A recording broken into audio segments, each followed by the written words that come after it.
Rajiv sir, आज हम आपके लिए मैथ लेकर आया हूँ। चैप्टर जो मैथ है, ये जो चैप्टर है क्लास 10 से लिया गया है और ये चैप्टर है वो हमारा चैप्टर फर्स्ट है जिसका नाम है रियल नंबर्स। तो रियल नंबर का जो फर्स्ट क्वेश्चन है हम इस वीडियो लेक्चर में हम उसी को अंडरस्टैंड करेंगे। चलिए हम वीडियो लेक्चर को स्टार्ट करते हैं और देखते हैं। तो देखिए आपके स्क्रीन पर ये जो आपका एनसीईआरटी जो बुक है क्लास 10 वो उसका जो 1.1 जो एक्सरसाइज है उसका ये फर्स्ट क्वेश्चन है। तो ये फर्स्ट क्वेश्चंस को हम कैसे सॉल्व करेंगे हम इस वीडियो लेक्चर में हम मेनली यही डिस्कस करने वाले हैं। चलिए हम इस क्वेश्चन को स्टार्ट करते हैं और देखते हैं। तो देखिए आपकी स्क्रीन पे दिखाई दे रहा है the Euclid division algorithm to find the HCF of. यहाँ पे देखिए कुछ फर्स्ट क्वेश्चन दे रहा है यहाँ पे 135 एंड 225। इसमें कह रहा है कि आपको यूक्लिड डिवीजन एल्गोरिथम या लेमा के हेल्प से आपको क्या करना है, एचसीएफ फाइंड करना है।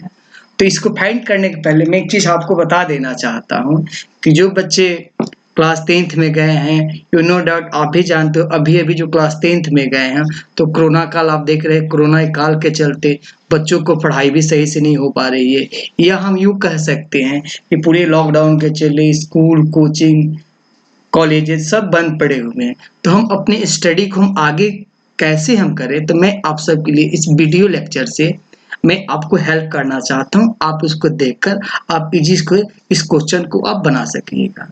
चलिए तो हम इस क्वेश्चन को स्टार्ट कर सॉरी क्वेश्चंस को हम देखते हैं। तो यहाँ पे कह रहा है सबसे पहले इसमें करें यूक्लिड डिवीजन एल्गोरिथम। ये देखिए इसमें 3 टर्म करके आया है, इसकी हेल्प से हमें क्या फाइंड करना है, एचसीएफ फाइंड करना है।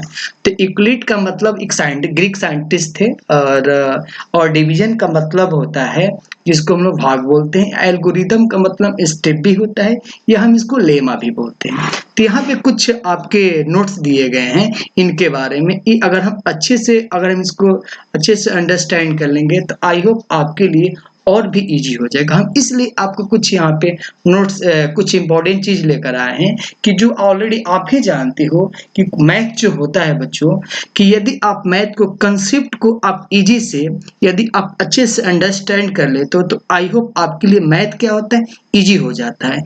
अगर आप कंसेप्ट क्लियर कर लेते हो तो आप बड़ा से बड़ा क्वेश्चंस को आप आसानी से क्या कर पाइएगा, सॉल्व कर पाइएगा। तो इसी में मैं आपको समझाना चाहता हूँ कि क्वेश्चंस बनाने के पहले मैं आपको कुछ टिप्स देना चाहता हूँ कि जो बच्चों के लिए हेल्प करेगा। तो यहाँ पे कह रहा है कि according to Euclid division lemma if you have the two positive integer a and b। कह रहा है कि यूक्लिड डिवीजन लेमा के अकॉर्डिंग यदि हम 2 पॉजिटिव इंटीजर लेते हैं तो सबसे पहले हम लोग जानेंगे कि आखिर में इंटीजर होता क्या है। यूनिट आप भी जानते हो कि जो इंटीजर होता है वो पॉजिटिव में भी होता है, निगेटिव में भी होता है और जीरो भी हो सकता है। तो यहाँ पे बात हम कह रहे हैं कि a और b हमने क्या लिया, 2 पॉजिटिव नंबर लिया। कोई डाउट्स? अब यहाँ पे देख रहा है और हम आगे इसके बारे में a और b का क्या वैल्यू है आपको हम आगे बताएंगे। The therefore exit unique integer, हम फिर एक एग्जिट 2 और इंटीजर लिए Q और R। तो अब हम आपको समझा देना चाहते हैं ये पॉजिटिव इंटीजर लेने के क्या क्या हमारे बेनिफिट है। तो चलिए ऑलरेडी अब डिवीजन करते हैं। तो हम यहाँ पे रखते हैं B को हम डिवाइड करते हैं A, और ऑलरेडी आप ही जानते हो कि ये जो हमारे B हो गया तो हम B को क्या कंसीडर करेंगे, हमारा B जो होता है हम इसे डिवाइजर मानेंगे। देखिए यहाँ पे भी दिखाई दे रहा है, यहाँ पर हम B को डिवाइजर मानते हैं और जो A हमारा होगा वो हमारा डिविडेंड हो जाएगा। और कुछ भी अगर यहाँ पे अगर हम डिवाइड कर सकते हैं इस इंटीजर नंबर से तो यहाँ पे क्वोशेंट निकल कर आएगा, उसके बाद कुछ यहाँ पे उसका रिमाइंडर बचेगा। आई होप समझ में आ गया कि A को हमने क्या बोला, A जो हमारा है यहाँ पे ये हमारा डिविडेंड हो जाएगा और जो हमारा B होगा जो हम कंसीडर किए वो हमारा डिवाइजर हो जाएगा, और जो Q होगा Q हमारा क्या हो जाएगा, क्वोशिएंट हो जाएगा, और जो R होगा ये रिमाइंडर होगा। आई होप इसको अच्छे से अंडरस्टैंड होंगे। नेक्स्ट आते हैं, यहाँ पे कह रहा है which satisfied the condition A equal BQ plus R। A का मतलब होता है कि आपको हम बताया ए का मतलब डिविडेंड जो होगा, ये आप देख रहे हैं ये आपका डिविडेंड हुआ तो डिविडेंड किसके इक्वल हो जाएगा, जो आपका डिवाइजर इनटू क्या हो जाएगा, डिवाइजर इनटू क्वोशिएंट और प्लस R। तो जब हम इसको वैल्यू को अगर हम करेंगे तो हमारा वैल्यू ए के क्या हो जाएगा, इट में डिविडेंड के इक्वल हो जाएगा जो वहां पे दिखाई दे रहा है। अब यहाँ पे एक चीज दिखाई दे रहा है, यहाँ पे कह रहा है कि जहाँ पे आप देखिएगा कि जो हमारे यूक्लिड डिवीजन जो लेमा होता है, तो उनके एक अपना फॉर्मूला वो बनाए थे कि जो बोले थे कि जो हमारे यहाँ पे देखिए आपको जीरो दिखाई दे रहा है, यहाँ पर क्या दिखाई दे रहा है, यहाँ पे जीरो, ये आपका ये सिंबल कुछ आपके यहाँ पे दिखाई दे रहा है।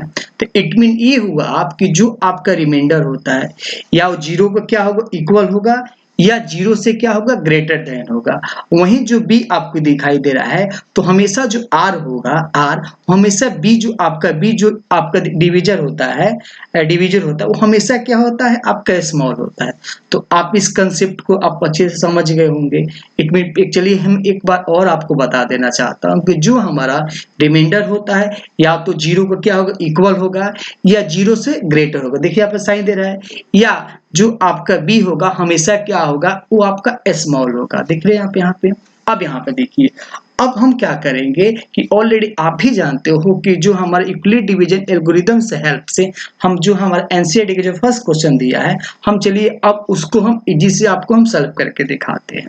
यहाँ पे देखिए कह रहा है क्वेश्चन, इसमें कोई इतना यहाँ पे क्वेश्चन कह रहा है कि 135 एंड 225 यहाँ पे दे रखा है, तो इन दोनों के बीच हमें फाइंड करना है, एचसीएफ फाइंड करना है। तो किस मेथड से, यूक्लिड डिवीजन लेमा या एल्गोरिथम के हेल्प से। तो देखिए आपको यहाँ पे कुछ दिया गया है, यहाँ पे डिविडेंड किसके इक्वल होता है, डिवाइजर, अभी जो हम आपको बताए अभी, हाँ अभी इंटू कोसेंट प्लस आर होता है। डिविडेंड को हमने ए कंसिडर किया, डिवाइजर को बी, और जो हमारा क्यूब क्या हो गया आपका कोसेंट और प्लस आर का। तो यहाँ पर देखिए कि हम दोनों में सबसे पहले देखते हैं कि आखिर में नंबर्स कौन ग्रेटर है और कौन दोनों में लेस है। तो 135 जो है वो 225 का क्या है, लेस है। तो यहाँ पे हम क्या करेंगे, अब इनको हम डिवीजन करेंगे। जो आप जूनियर क्लासेस में आप उसको कैसे आप सीए फाइंड करते होंगे, तो आपके लिए डिवीजन की हेल्प से आप बनाइए भी होगा। तो चलिए हम आपको करके दिखाते हैं। तो सबसे पहले हम क्या करेंगे, 135 में हम डिवाइड करेंगे 225 में यहाँ पे। तो देखिए यहाँ पे 1 टाइम्स में यहाँ पे जाएगा, तो आपका 135 जीरो कैरी होगा, हाँ कैरी हो जाए 2 और 3, 2 में से सब्ट्रैक्ट करेंगे 3 को, तो 19 आ गया। यहाँ पे 1 हो गया, 1 1 कैंसिल आउट। अब जो हमारा 90 हुआ, हम 90 में किससे हम 90 में हम 135 को क्या करेंगे, डिवाइड करेंगे।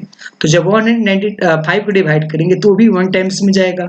जो हमारा क्वोशिएंट यहाँ पे 1 दिखाई दे रहा है, तो हमने वहाँ पे 90 लिखा। तो यहाँ पे हम सब्ट्रैक्ट करेंगे तो 5, यहाँ पर 13 कम पड़ेगा तो कैरी करेगा 13 में से 9 गया, आपका 4 हो गया। अब जो 45 आया है, तो 45 से हम क्या करेंगे, हम 90 में इसको डिवाइड करेंगे, 45 से 90 में। तो देखिए यहाँ पे 2 टाइम्स में कट गया।